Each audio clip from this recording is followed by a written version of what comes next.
Suscriptores, miren la caja. Es taller Cabrera. No sé qué es. Aquí es súper repuestos. Feliz año nuevo. Ya. Año nuevo. Navidad. Donde compran los expertos. ¿Qué habrá? El unboxing de la Mystery Box. La misteriosa caja que no dice qué.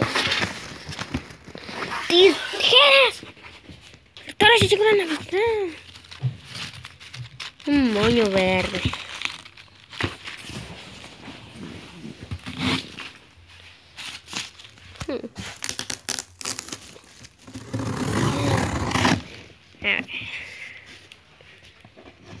A ver, mini super points.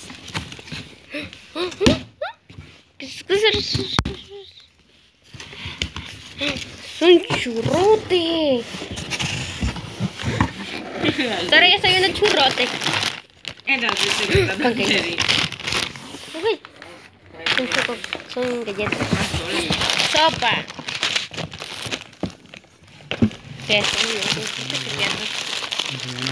Marshmallows, macarrones, una soda, un café, un tarrito de café, 4 tarritos de café. ¿Y eso qué es? ¿Un jugo de manzana en caja? Un jugo de manzana en caja. Galleta chica y salada. Frijoles. Frijoles. Arroz.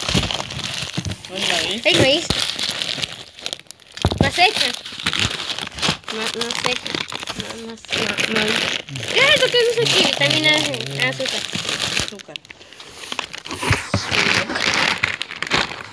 Panqueos. ¿Qué es eso? Leche. Yo me sé fijar en el churro. Me lo voy a comer. No sé así. También es moscaína.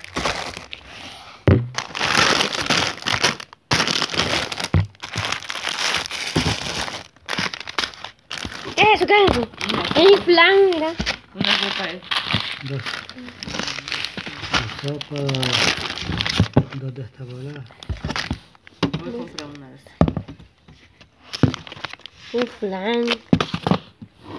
Y mira. Un chocolate.